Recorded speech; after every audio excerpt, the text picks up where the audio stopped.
भगवते वासुदेवाय. नमस्कार, मी वैष्णवी तुम्हा सर्वांचं माई आणि कौशिकीचे भक्तिविश्व या यूट्यूब चॅनलमध्ये मनापासून स्वागत करते. आजपासून सुरू होणाऱ्या अधिक मासाच्या सर्वांना माझ्याकडून मनःपूर्वक शुभेच्छा. आजच्या व्हिडिओमध्ये अधिक मासानिमित्त आपण बघणार आहोत अधिक मास महात्म्य कथासार अध्याय पहिला सुखसंवाद. अध्यायाला सुरुवात करण्यापूर्वी चॅनलवर जर नवीन असाल तर चॅनलला सबस्क्राईब करायला विसरू नका आणि तुम्हाला जर हा व्हिडिओ आवडला तर व्हिडिओला लाईक आणि कमेंट नक्की करा. चला तर मग आज आपण बघूयात अधिक मास महात्म्य कथासार अध्याय पहिला सुखसंवाद. श्री गणेशाय नमः. श्री सरस्वते नमः. श्री गुरुभ्यो नमः. श्री पुरुषोत्तमाय नमः. कोणत्याही कार्याच्या आरंभी श्री गणेशाला वंदन करावे. त्यायोगे ते कार्य निर्विघ्नपणे पार पडते. कारण कर्ता करविता तोच श्री गणेश असतो. त्याची प्रार्थना करून अधिक मास महात्म्य या ग्रंथातील कथा सार रूपाने सांगतो असं मुनी म्हणतायत. हा अधिक मास कोणता आणि त्याचे महत्त्व काय याबद्दलचे शास्त्र सामान्य लोकांना सहज कळावे म्हणून ते कथारूपाने सांगितले तर त्याचा उमज सहज होतो, मनीबोध ठसतो. त्यांच्या हातून तसे धर्माचरण घडते आणि सर्वांचे कल्याण होते. याच दृष्टीने महर्षी व्यासांनी पुराणांची रचना केली.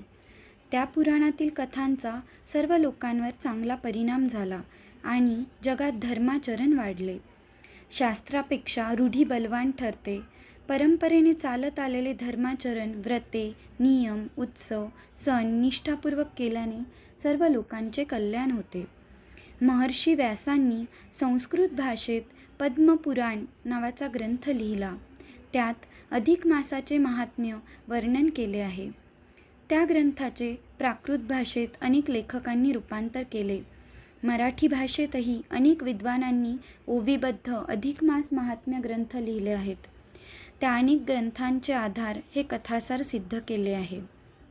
हे कथासार निष्ठापूर्वक वाचून किंवा शांतपणे श्रवण करून अधिक मासातील थोडी जरी व्रते केली, यथाशक्ती दान केले तर भगवान पुरुषोत्तमांच्या कृपेने खचितच कल्याण होईल.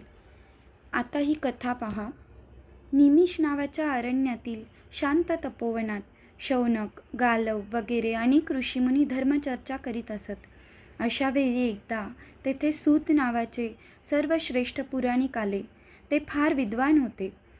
त्या सूत पुराणिकांना ऋषींनी विचारले, आम्ही धर्मचर्चा खूप करतो, परंतु ज्या धर्माचरणाने सामान्य जनांचे कल्याण होईल असे एखादे सोपे, सहज सुलभ व्रत, दान किंवा साधना असेल तर ती आपण सांगाल काय?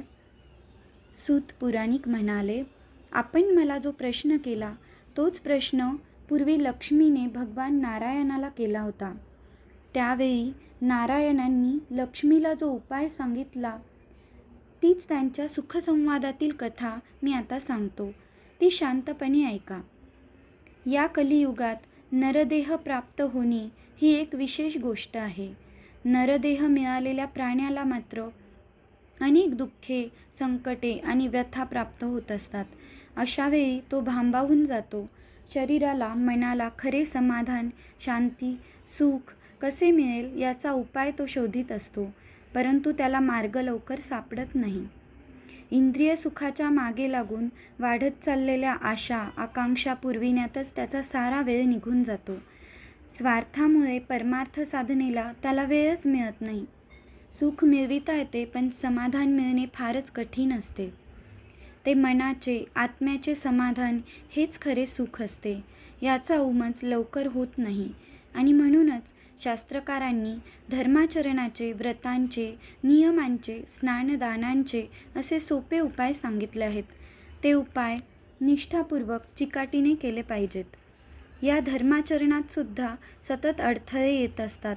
संसारातील अनेक समस्या असतात. मायापाशाची अनेक बंधने आणि व्यवहारातील पेचप्रसंग यामुळे माणसाचे मन विषण्ण होते. शरीर, आत्मा मलिन बनतो.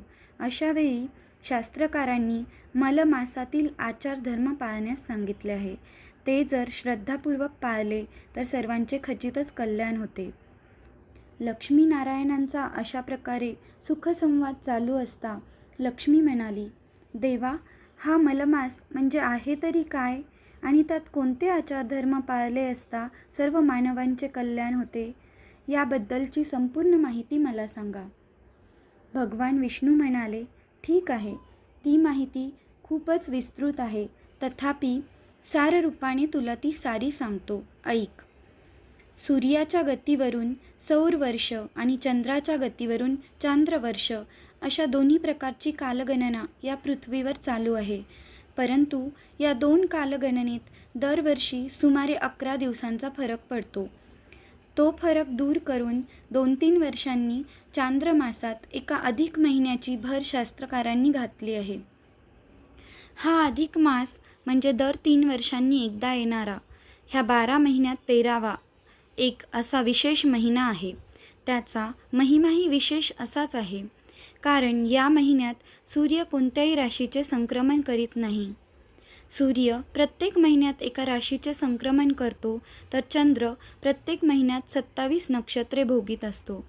अशा रीतीने दरवर्षी त्यांच्या गतीत सुमारे 11 दिवसांचा फरक पडतो आणि मग दर 3 वर्षांनी या कालगणनेचा मेळ घालण्यासाठी ज्या महिन्यात सूर्यसंक्रांत येत नाही तो विशिष्ट महिना अधिक मास म्हणून पाळला जातो.